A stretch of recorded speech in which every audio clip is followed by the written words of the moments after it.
Everyone, आज के इस वीडियो में मैं कवर करूंगी 3.4 the second game of dicing. So in this case we are told that the great warriors the Pandavas return to hall that has bought them much ignominy.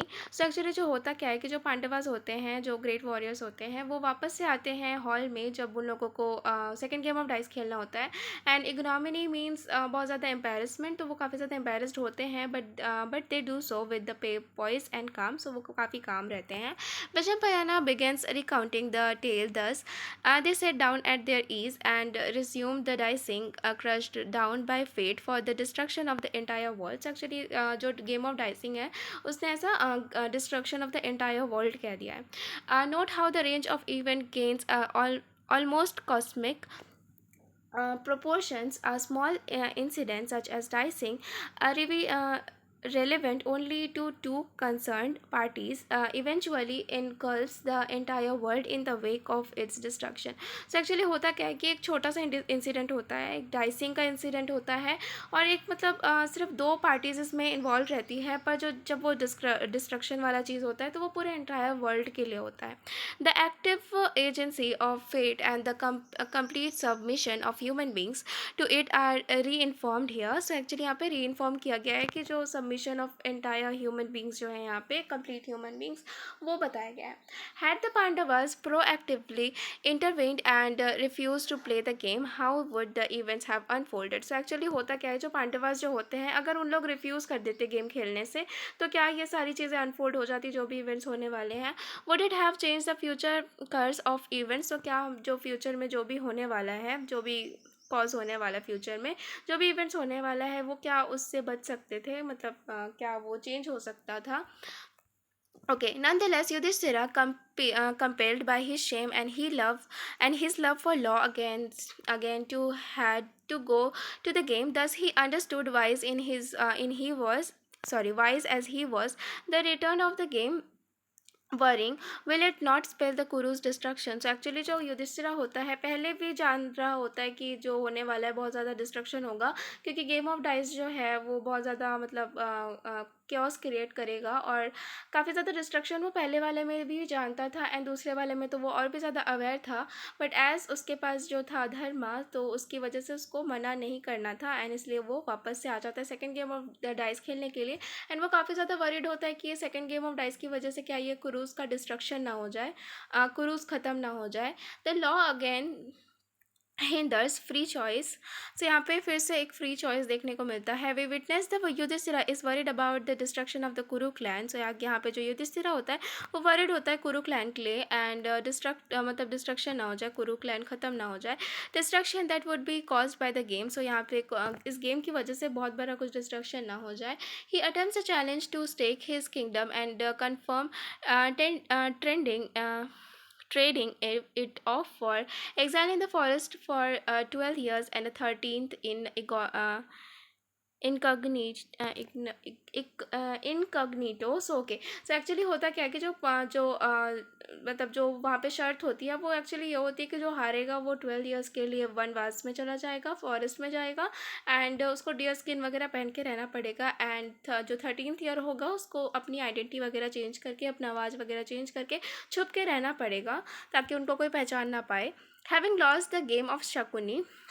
Okay, so क्या होता है कि जो 13th ईयर होता है उसमें actually उन लोगों को अपना पूरा आइडेंटिटी चेंज करना है एंड अगर उनको वो पता चल गया किसी को कि वो वही है करके एंड उनकी आइडेंटिटी रिवील हो गई ना, तो उनको फिर से वनवास, फिर से मतलब 12 साल के लिए वापस से फॉरेस्ट में रहना पड़ेगा. सो एक्चुअली ये यहाँ पे उन लोगों को एलिमिनेट करने का काम किया जा रहा है. सो एक्चुअली जो होता है having lost game to Shakuni, so Shakuni से वो फिर से गेम हार जाते हैं. The Pandava set off to their exile to the wilderness. तो वहाँ पे से उन लोग फिर से निकलने के लिए हो जाते हैं. At this moment and accelerated Dushasana we are told cries out. So यहाँ पे जो दुशासना होता है वो बोलने लगता है. Now the wheel has begun of the great spirited king the son of Dhritarashtra, the sons of Pandu have been overcome. The Parthas have been thrown into hell for a long time and endless time, fallen from happiness benefit of their kingdom for years without end. So यहाँ पे actually Dushasana के words होते हैं। So Dushasana seems to believe in the victory of the Pandavas eternal state of despair. So Dushasana जो होता है वो believe करता है कि जो पांडवास होंगे वो उनका मतलब विक्ट्री वगैरह के बारे में। And Dushasana is shown breaking into the verse from the sing of Kurus triumph. So यहाँ पे जो कुरुस का ट्रैम्प होता है उसके लिए काफ़ी ज़्यादा लाइक अपना शो करता है।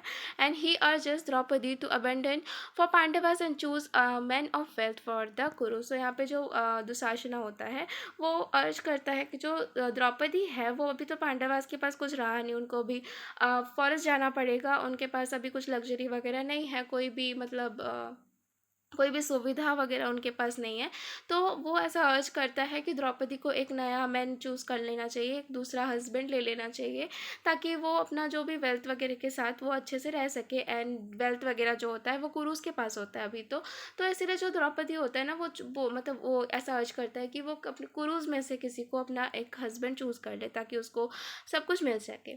To quote the from the text, तो यहाँ पे कोट लिखा हुआ है, having seen the fine clad reduced to deer skins and penniless homeless the woods, what joy shall you find your Yajana Seni, Yajana Seni, now choose a husband who pleasures you, for all the Kurus are here assembled, the forbidding and masterful and quite rich.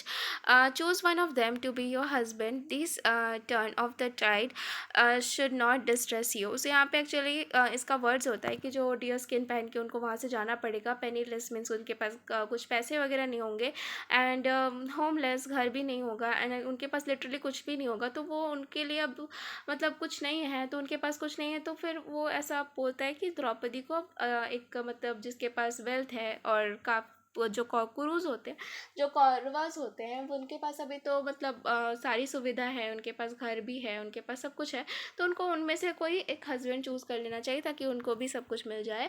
And Dushasana's reference to Draupadi hints at his continued interest in her from the dancing scene। तो actually होता क्या है कि जो दुशासना होता है अपने आप को ही रेफर कर रहा होता है, क्योंकि वो भी कुरु है, तो मतलब वो भी कौरव है। सो वो चाहता है कि लाइक मतलब उसको भी उसको अपने आप को ही मतलब रेफ़र कर रहा होता है कि मतलब वो उसी को चूज़ कर ले, क्योंकि उसको इंटरेस्ट था उसके ऊपर डांसिंग सीन से।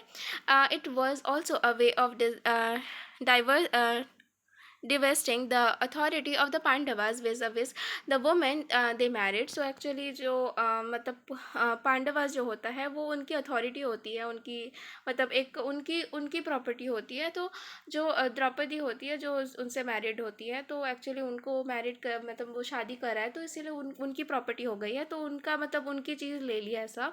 And he further claims how wait to why wait on the Pandavas they have fallen. So actually Pandavas के लिए क्यों वेट करना, वो तो गिर चुके हैं। And urges her to rethink by suggesting it is useless to wait for bet and seeds. हम उनको बेट एंड सीड्स कहते हैं क्योंकि अभी उनके पास कुछ होता नहीं है, तो उनको यूजलेस बता देते हैं। The Pandavas have strived on their powers, अभी पांडवास के पास कोई पावर्स भी नहीं है। The metaphor of the barren barley और fruitless like barren sesame seeds, actually जो मतलब फ्रूटलेस होता है ना, जो मतलब उनके पास अब कुछ भी नहीं है, is used for them to indicate their अनपोटेंशियलिटी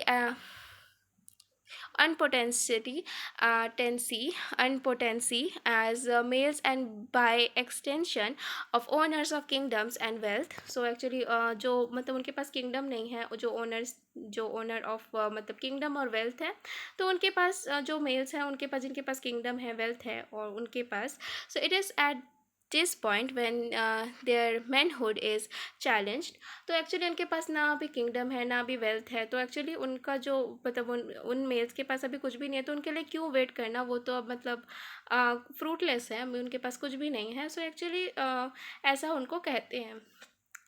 okay. And यहाँ पे जो भीमा है द हिमालयन लायन, वो ऐसा थ्रेट करता है जैकल दुशासना को विद डायर कंसिक्वेंसीज। तो he says I shall make you remember, so मैं तुम्हें ये याद दिलाऊंगा your words when I hurt you in battle। तो एक्चुअली जब मैं आपको हंट कर रहा हूँगा ना बैटल में, तब तब तुमको ये सारी चीज़ें याद आएंगी। However, Bhima refers angry kept in their law, so actually वो अपने लॉ में रहता है। We are remain time and again in the text that law or righteousness is supreme for the Pandu brothers, while their counterparts Duryodhana and his tribe works and cunning and decades। Okay, so Pandu brothers के लिए जो चीज़ है धर्मा या फिर law या righteousness, वो काफ़ी important होता है। तो जो भीमा होता है वो अपने लॉ में ही रहता है। सो एक्चुअली यहाँ पे ऐसा है, एंड यहाँ पे भीमा जो हॉरिफाइंग प्लेज है, the wolf belly son the Partha shall not go to the happy world if he goes not ripe up open your chest and drink your blood in war। so actually ऐसा कुछ होगा कि like मतलब open your chest means तुम्हारा chest part के वो तुम्हारा खून पी लेगा ऐसा। This set the scene of intending battle and fear increasingly grip the Kauravas. So actually यहाँ पे ऐसा होता है, I shall kill Duryodhana, Arjuna shall kill Karna and Sahadeva shall kill Shakuni। So actually ऐसा कुछ होगा, ठीक है। सो यहाँ पे ऐसा लिखा हुआ है कि Dushasana, I shall drink the blood like a lion. So मैं लायन की तरह तुम्हारा ब्लड पी जाऊँगा। ओके, सो यहाँ पे एक्चुअली यही है। एंड ऐसा ही कुछ होता है कि वो रवाना हो जाते हैं वहाँ से, एंड द्रौपदी को ऐसा ऐसा बोला जाता है by Dushasana, and that war between the two groups would take place appear in exit inevitable at this stage. So यहाँ पे इनएविटेबल हो जाता है, एंड ये सब मतलब बहुत लोग मतलब सब एक दूसरे को कुछ बोलते रहते हैं। And the twice born has made the Pandavas who are sons of gods cannot be killed। so यहाँ पे जो twice born जो पांडवास हैं वो मतलब सन ऑफ गॉड्स हैं, तो भगवान के बच्चे हैं, तो उनको मारा नहीं जा सकता है। इवन यहाँ पे जो पांडवास है वो आधे ह्यूमन है, मतलब सेमी ह्यूमन है, सेमी गॉड्स है, मतलब सेमी गॉड्स हैं वो। एंड वो मतलब गॉडली फिगर्स है, एंड इवन उनको लाइक पूरी तरीके से वो ह्यूमन नहीं है, पर एज वो अर्थली वर्ल्ड में रहते हैं, अर्थ में रहते हैं, इसीलिए वो ह्यूमंस हैं इधर एंड और वो गॉड्स हैं। सो यहाँ पे उनको ऐसा गॉड्स की तरह ही बताया गया है। Emotions work on them and affect their behaviour as they are largely governed by dharma and righteousness. तो एक्चुअली जो इमोशंस है वो वर्क करते हैं उनके लिए, एंड जैसे वो धर्मा और राइटियसनेस को काफ़ी ज़्यादा मानते हैं, एंड उसी से वो गवर्न है। So therefore the second game of dicing that the Pandavas lose they must go into exile. तो उनको यहाँ से जाना पड़ेगा, फॉरेस्ट में जाना पड़ेगा। The next section examines their departure. So next section में हम लोग उसके डिपार्चर को देखेंगे जब वो फॉरेस्ट में जाने के लिए होते हैं। तो इस वाले सेक्शन में सिर्फ इतना ही था। होपफुली आपको ये समझ में आया होगा, और अगर नहीं आया होगा तो आप कमेंट सेक्शन में पूछ लेना। एंड अगर आपको अभिजाना शकुंतला का प्लेलिस्ट चाहिए तो वो भी डिस्क्रिप्शन बॉक्स में मिल जाएगा आपको। And thank you so much for watching.